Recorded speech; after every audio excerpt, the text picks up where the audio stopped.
Bienvenue à tous sur cette chaîne YouTube qui s'appelle Gumio. Pour ceux qui ne savent pas ce qu'est Gumio, je ferai une vidéo où j'explique ce que c'est plus approfondément. Sinon, n'hésitez pas à aller le taper sur Google et vous trouverez ce que c'est. Alors, je vais me présenter très vite fait. Je m'appelle Maxime, j'ai 28 ans et je suis passionné par la Corée du Sud, par le pays en général, la culture, les vidéos, la musique, l'histoire et ainsi de suite, de tout ce qui a trait à ce pays. Donc, si vous voulez en savoir plus sur ce fabuleux pays, apprendre des news sur ce pays magnifique, sur toutes les informations qui peuvent sortir de ce pays et ainsi de suite, n'hésitez pas à me suivre sur YouTube, à vous abonner, à activer la cloche, à laisser un petit like, ça m'aide toujours à me faire référencer, c'est très gentil. Et bien évidemment, à me suivre sur les différents réseaux sociaux. Ils ne sont pas beaucoup. Franchement, je ne suis pas très réseaux sociaux, moi, de toute façon, c'est YouTube, Twitter et Twitch. C'est tout. Et ainsi qu'il y a mon propre site web, vous trouverez les liens juste en dessous de la vidéo, tout simplement. Bon, sans plus tarder, on va commencer cette vidéo dans le vif du sujet.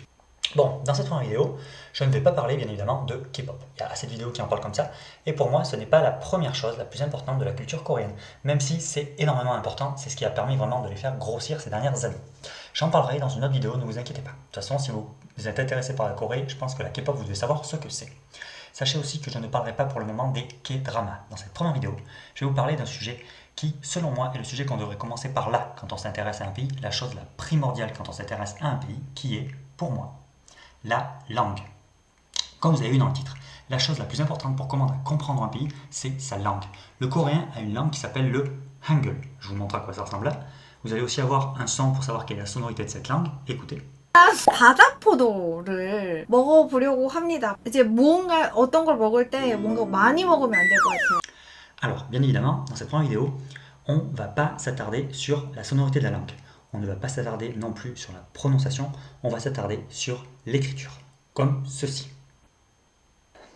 Cette écriture s'appelle le Hangul ou le Hangul, on l'appelle comme on veut. Les deux orthographes existent de toute façon. Quand on l'écrit en romanisation, les deux orthographes existent.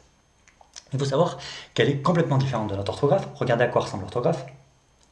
Mais c'est complètement différent de celui du japonais ou du chinois. Parce qu'il faut savoir que l'alphabet coréen, c'est vraiment un alphabet, comme le nôtre, A, B, C, D, E. C'est pas comme les japonais, même si le japonais c'est un alphabet syllabique, mais nous c'est vraiment un alphabet avec des lettres, voyelles et consonnes, tout simplement. Donc déjà c'est beaucoup plus simple à apprendre pour nous.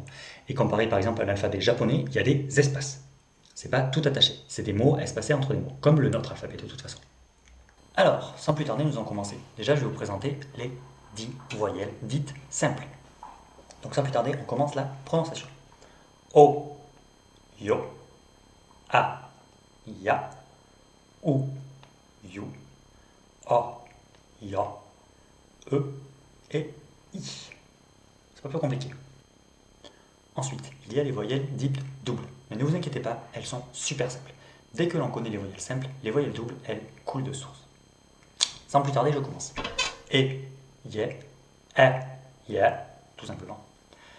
Wa, we, wa, we, oui, e, e. Et le dernier, c'est we. C'est pas oui, c'est we. C'est celui-là qui est un peu particulier. C'est le seul, la seule unique voyelle un peu particulière. C'est des voyelles dites composées, dites doubles. Vous voyez, les voyelles, déjà, c'est très simple. Il suffit de se l'écrire, il suffit d'avoir un tableau et ça envoie.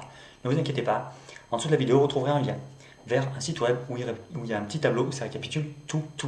Il y a aussi un lien vers un e-book et j'en parlerai à la fin des vidéos pour que vous sachiez qu'est-ce que c'est cet e-book. Sachez que cet e-book est gratuit et qu'il vous donne 5 astuces sur comment mieux apprendre le coréen, mais j'en parlerai plus tard à la fin de la vidéo. Sans plus tarder, nous commençons par les consonnes. C'est G, N, D, le, c'est lieu plutôt, c'est pas le, excusez-moi, me, be, se, je, ch, te, que, pe, h. Le h c'est un h aspiré comme en anglais et pas un h muet comme en français. En français il y a les deux h, mais là c'est tout le temps un h inspiré comme en anglais, il faut le savoir. Et celle-là c'est rien. Ou ng, je vous montre. Ça c'est i, donc vous voyez, c'est devant la voyelle i, mais il n'a pas de sonorité, c'est juste pour écrire la voyelle i toute seule. Sachez que les voyelles, quand on les écrit toutes seules, elles sont toujours précédées de ce signe-là. Et quand c'est à la fin d'un groupement de voyelles et de consonnes, ça fait ng, comme par exemple celui-là. Gon, gon, gon, vous voyez, gong, gong, tout simplement. G-A-N. Voilà. Et au passage, vous avez vu comment s'écrit un groupement de consonnes de voyelles. Sachez que ça, c'est très bien expliqué dans le lien que je vous mettrai en dessous de la vidéo sur comment on écrit les voyelles et les consonnes en coréen. Alors, excusez-moi, en faisant le montage, je me suis rendu compte que j'avais oublié de vous parler des consonnes doubles. Qu'est-ce que les consonnes doubles? Tout simplement, c'est quelque chose de très simple. Les consonnes doubles, c'est les consonnes B, J, D, G, Se, sauf qu'au lieu qu'elles soient écrites une fois, elles sont écrites deux fois, l'une à la suite de l'autre. Je vais vous montrer là et là. Vous allez voir, c'est très simple. C'est B, J, D, G, Se. Et quand on la prononce, on marque plus un temps d'arrêt sur la consonne en fait. On l'entend beaucoup plus que ba ou ba. Tu vois, il y a une petite différence. Il faut habituer son oreille pour l'entendre. Je ne vais pas vous mentir parce qu'au début c'est un peu dur à l'entendre, mais ça c'est une petite différence à savoir. C'est les consonnes doubles. C'est pas très compliqué, mais c'est vrai que j'avais oublié de vous en parler. Sur ce, la vidéo reprend. Et bien sûr, pour ceux qui veulent aller plus loin, il y a bien évidemment le site qui est juste en dessous, cours de coréen, ou mon site, où pareil j'ai fait une page où j'explique bien précisément comment faire pour bien écrire les voyelles et les consonnes coréennes, le Hangul. Mais en plus de ça, je vous offre un e-book gratuit, le lien est juste en dessous. Cet e-book vous donne 5 conseils pour bien commencer à apprendre le coréen. 5 conseils et erreurs à ne pas faire pour bien apprendre le coréen. Les astuces que moi j'ai utilisées au quotidien qui m'ont permis d'apprendre le coréen très facilement et très rapidement. Donc n'hésitez pas à télécharger le e-book pour ceux qui veulent, qui sont intéressés.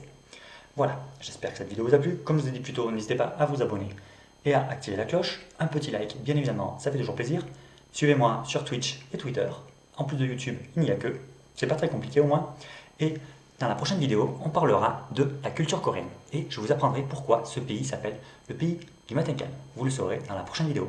Sur ce, tchuss tout le monde!